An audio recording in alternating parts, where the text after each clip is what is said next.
Okay, that was a fantastic episode. But you could also, I feel like in this episode more so, you could tell how much work they had to put in because of how much they wanted to try to do with the limited amount of time they gave. But it was nice to see, and it makes a lot of sense that Luce Palisman would be a shapeshifter, essentially, a snake shifter. So people right, it was a snake, but slash shapeshifter because she liked combining things. She liked having things mixed up and imagination, essentially. So that makes a lot of sense. But also, Amity's mom still trying to be in control of a situation that ain't gonna happen. But Bellos is back. He couldn't really get a new body, but he got a new body with Rain, who are toys now because King and the Collector are playing the game. Well, they're about to play a new game.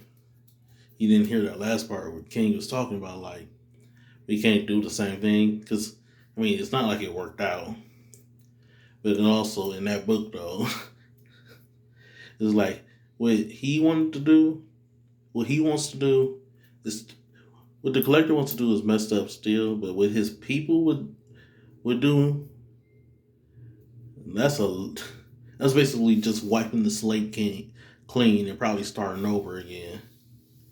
But he didn't feel like doing that, so he fixed it, which I'm guessing either his people, because it doesn't feel like he did it, but he said he fixed it. But that makes me think that his people did something, and then he fixed it. But I don't know if his people are gone or not, because the Titans have power that can basically counter theirs, but they wiped the Titans out. So is he the last collector? Like King is probably the last Titan, and the collectors are from the stars. So I'm guessing there's been other planets out there. I don't know. This is the only planet that has life in this universe since the collector is out there, but they basically demigods. I guess what King said is right too, because basically 1-2. If you got a power that's like kind of strong enough to take on the ones that are like basically gods, then Bellows taking over Reigns, puppeted body, spitting that fire into the collector's ear.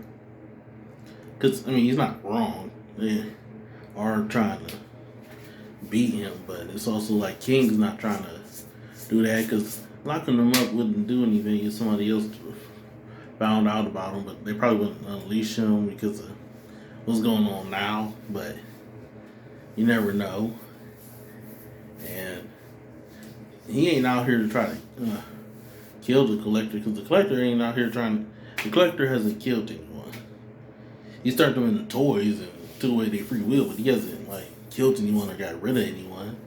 At least not yet. Don't know what this new game going to entail though. So, and it's nice to see Hunter.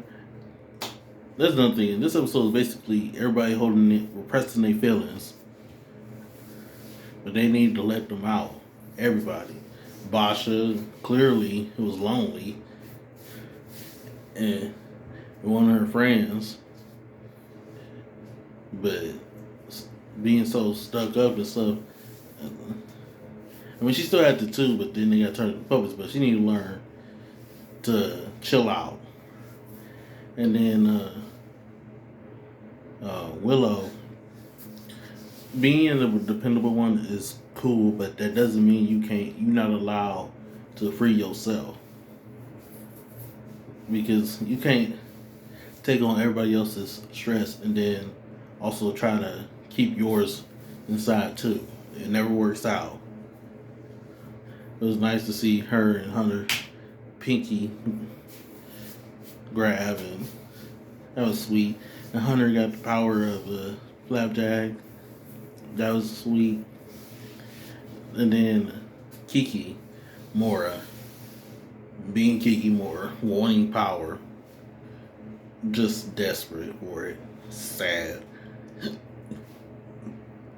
Who else? Oh, it was nice to have a conversation with Luce and her mom and finally released the Palisman.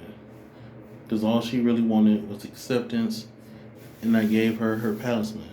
It was none of the other fantasy stuff. In her head, it was something real. Well, I mean, fantasy stuff is real too, but emotionally real. For what she needed to hear. And sometimes that happens where a parent don't want you to go through the same stuff they went through, but indirectly they kind of do something that's similar to something they went through. But at least they got to talk it out, and that was nice. And Ida and Lilith being free, and Ida's still Ida, and Lilith's hair is now the color. Back to, I guess it would be back to the color it wasn't initially, because it wasn't black when they were kids. But, and then who's for waking up from the tear. But I wonder what else is in the collector book, though, past that first page, because the first page gave us some indications, but. And I wonder what Bellows is going to do. I mean, he's not going to try to stay in Rain's body. He try to take over the collector, but that ain't going to work. At least not until you figure something out, because the collector was like, nah, bruh, I sense that. You can't tell it's Bellows, but I don't think, but yeah. We'll see where that goes. Can't wait for the next part. Man, the show, like I said in the first part, was saying before, had the potential to breathe out so much more. But hey, studios, it is what it is. At least they did a great job with what they've been given. And I can't wait for the last part. Dana and the crew, they're doing fantastic. Whatever show they end up doing after this with someone else, because forget Disney, go somewhere else. Well, that's my review.